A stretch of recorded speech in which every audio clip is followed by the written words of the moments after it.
to the point and get a ton of free damage down. And free capture progress as well. Now the Spitfire again have to backtrack, drop onto the point. Supercharger is down, and you can see that Lynx is trying to take that one out, but instead he gets the Riptire. It's tough for Junkrats out there to really make those work lately. But Gesture's in there, looking about as fly as his sneakers. He's getting a double kill on that Orisa, but Lynxer, now it's time for him to unleash a bit more. Taimou Rage, just to be able to stay in there a little bit longer. He gets Prophet up in the corner. He'll be able to take him out with some help from Jake. You know, that's some nice tank play there from Muma. Very difficult as a solo Winston playing up against the Orisa in that Junkrat combat. Spree coming in, doing a ton of work already with a Graviton Surge. That's going to connect with 3 players there. They will all fall at the hands of Muma. Some help from Raucus as well. And Birdring's completely nullified here. You can see him off in the distance. All he can do is look forlornly. Does that now, actually. It was just around the corner. Muma wants to push ahead. That's the Graviton Surge here, but Jester goes down and immediately gets hit there by the scatter shot. And Lynxer takes out that Riptire. That's what they were going to follow it up with. It'll be Valkyrie use here from Bonnie. As the Outlaws, they spot a little bit of an opening here. Mitch, you're going to have Spree getting very close to his own Graviton Surge here towards the end. You're going to have that Dragon Strike. They're going to use it into the corner. They feel like they can just put it away without that combo. Just now, just him on the point, goes for the Earth Shadow, but Muma was double shielded there as well. Just a contingency, and Wuyal gets everything thrown at him. So how does this go down? So he's knocked to the low ground. He actually takes a hit from Birdring, so he has an approximate idea. He knew Prophet was 4 health. He knew Prophet was very low because they already just traded to. Oh, Dragon Strike will come in. As soon as the D.Va gets demeched as well, there's no risk of Jake having his Dragon Strike eaten out before it, becomes the Dragon per se. Raucus being pocketed here the whole time. You can see that Jet's just trying to burst him down, but the healing from Bunny was too good. The Outlaws, they give a bit of real estate up to the Spitfire. But they come back and make a return on there. Knowing there's going to be so much healing. Both teams have Transcendences now, so we're trying to accrue ultimates in that small period of time. It's all about getting damage done, getting the big dragons coming out. Both of them cut through. They're quite a pretty picture here, but for the London Spitfire, it's looking like more of a grisly mural as they are now pushed back. And again, they're going to be teared limb from limb. The Houston Outlaws, that is a first hold on Kings Row. Birdring is able just to shrug it off and move away. Prophet doing well, but there it is. Coolmat comes in. Big double off the bomb, and getting rid of Bidoshin and Birdring is big. That's a lot more than Nas can resurrect. Very fragile and just tries to skip away as quickly as he can. Jesse getting headshot by Raucus is not a good start to the fight. He dropped in the middle of it here. It will be slow going. This is the fight here can be kind of grindy, Matt. Manas is down. D-suit hero Wuyal now. Muma's going to drop in onto the point. Prophet just trying to dash through. He's on the Tracer now to try and keep this one alive, but no. Bidoshin Transcendence. He's getting knocked away from the point, though. He can't stall it on his own. It had to be Jester to drop in. Get extra healing. Coolmat now discorded. We'll see if they can burst him out. No, Jester's down. And Nuss is in trouble as well. Trying to do a bit of fancy footwork, but it's going to take more than that to get him out. This is looking good. This is looking good for the Outlaws. It's just a lot of stall coming in. Coolmat with a self-destruct on the point, trying to clear it off.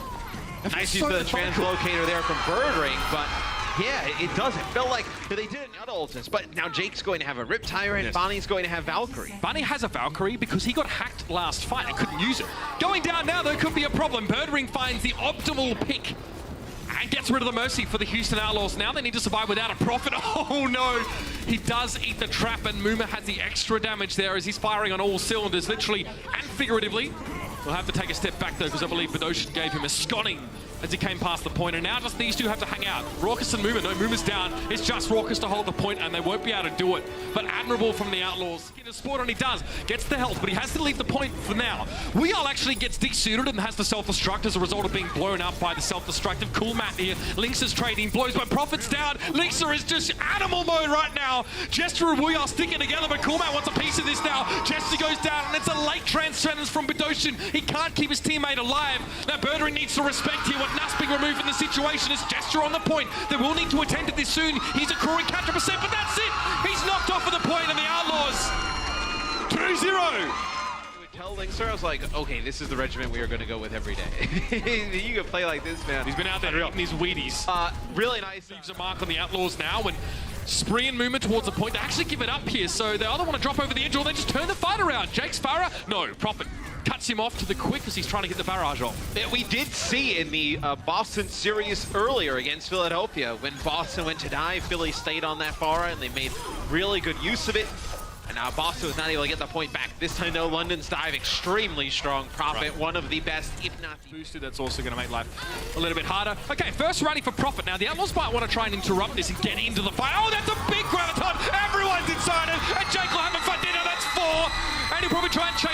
one more closing thought about the Resurrect. Jake has 5. Man alive. Or perhaps no man left alive for the London Spitfire. Not much left of him there as well. Just dust and old wives' tales of the Spitfire. Won't be getting back to the point here. And the Outlaws are just one small step. It's going to be a quick match. Oh man, he does get shield bashed, but Jake comes in and follows up. Birdring stops him in his tracks, but Spree was still able to find 2 kills amidst the roiling mass of bodies that was the Graviton Surge. Earth Shatter as well here for Houston. And there it is, the Spitfire. And map and match. Had that not happened. Yeah, now Bird. Oh no! I was going to say Birdring playing traits here. As soon as the rallies use the rocket barrage comes down, this is it. Jake is just destroying London Spitfire limb from limb. They are torn. And yeah, get yourselves lounging, Outlaws, because you can... Bonnie, and then Muma swings, gives himself the heal as well from Inspire, and then just able to put down some damage. So Muma's first close combat is now. Oh, that shield will keep him alive. Another rally here from Muma. They lose Jake though as a result now. That Resurrect here was for him. Muma just has to respect Gesture a little bit. He can get the charge though. Good timing. Snaps back towards him. Hagapun again, a Transcendence where there's not very many people around to celebrate and appreciate it. Lynx is now starting to get rolling a little bit more, Matt. You can see this Widowmaker now has got a bit of room with the absence here of the opposition Widowmaker in Birdring. But again, getting harassed by Closer. I think they're going to get home here, though, Matt, to this second checkpoint. I mean, a lot of players, a lot of the people at home, like kind of theory crafting with Brigida of what you could expect to see comp-wise. Ling-ding goes the flail. And now it's going to be a Transcendence here from Raucus. So both support ultimates have been available to the Outlaws in this fight, and they've used them. Lynx's headshot on towards Gesture. Now it's going to be a Dragon Strike. Fury again pushed into it. Muma. Oh, yes. He's making life very, very hard for the less mobile heroes on the map. And he's just dealing death wherever he goes. Hagapun gets slapped. And Muma, yes, I know. Please make it. Because Muma's so low. He'll have to use a Primal Rage in just a moment. Especially when push comes to shove, because the Spitfire down inside a minute. Oh, that's not ideal at all. Jake maybe a little bit flustered there on the point, and Prophet was able to take advantage of that now. Birdring cleans up Banny, and, well, Houston, just as well they didn't use ultimates, Mac. Yeah. There's no point using him now. For a second, you could have thought that maybe Muma uses his Primal Rage. He's coming from anymore. He wants to know for sure. So he does use that infra sight. Birdring doesn't have this. It's not an option. So Lynxa definitely has a distinct advantage right now in that matchup. Jake forces out Transcendence, though. Goes around that backside, forces out the Transcendence. Oh! Spitfire get a lot for that, though. They make use of it, Matt, and Birdring comes over the top, closes the gap on Lynxa. Looks like they're going to get to the point B here. Maybe. It doesn't look like Houston has one more fight. It looked like for a second they may have had one more fight, which then it would have been really interesting, right? Because you would have had Valkyrie and doesn't connect the Transcendence, though. Damn, that's going to be worth a lot to them in this fight. They're going to get Rally, too. They're going to get Rally. It's going to be Fury with a huge grab, though, man. We talked about it, the late Zarya switch. It doesn't really matter. He's able to get a grab extremely fast in under a minute, as it'll be London completing the map. High ground, he gets a lot of damage. Oh, my lord, Manny. That's a one clip from Prophet. 30 seconds. I mean, Prophet was navigating a lot of difficult things there. If he gets both of here, he may have just paved the way for the Spitfire. In fact, maybe he doesn't even have to. Hagapun's the one that finds Lynxa.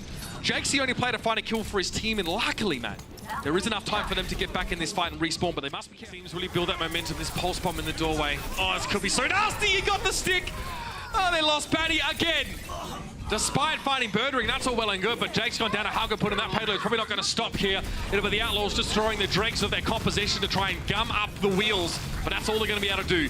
Mumu is discorded, so forced to return to the rest of his team, but Fury doesn't have much to work with him. This might actually be quite the timely Transcendence here. Birdring can find headshots through it, but it's actually Lynxa to get the damage done. They need to return to the payload, though, and stop it from getting to point B. Lynxa, otherwise occupied, and he's in deep trouble now. Gesture has decided that he's very angry and not happy about Lynxa being around. They'll chase him out of the position. No! Wipe the board clean. Man, the Outlaws are actually going to have time to spare if they capture the point at this rate. Birdring responds, though, so he gets there. Fury was de-suited already by Lynxa, and that might have been actually more lethal, ultimately, as Jake's Dragon Strike was able to rip through, and Muma getting inspired. A lot of healing being given there. Big dash. Closer has no idea what's actually going on. Just being knocked about. Heaven and Earth reversing themselves, and Muma's in there. And he's using his rally. Hagapun uses Transcendence as well, as that'll be the first point. You see Muma just being... He gets nothing, though, because the Transcendence was charged up in the interim, and Birdring's down. Hanzo finds the pick now. Jester's going to struggle as Muma just charges headlong at him in the whip shot. is enough to finish the kill. Muma's He wants to still take alive. him. Oh yeah, come at me, he says.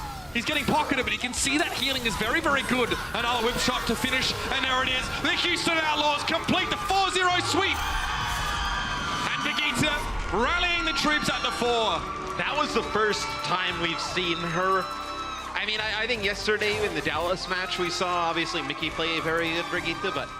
Check out our website at actionesports.com to stay up to date on the latest matches, highlights, and more. From scores, match history, and specific game info, we've got you covered for all things Overwatch esports. If you enjoyed this video, don't forget to check out our channel for more action-packed content. Also, like and share this video, and click the subscribe button to join our notification squad. Thanks for watching.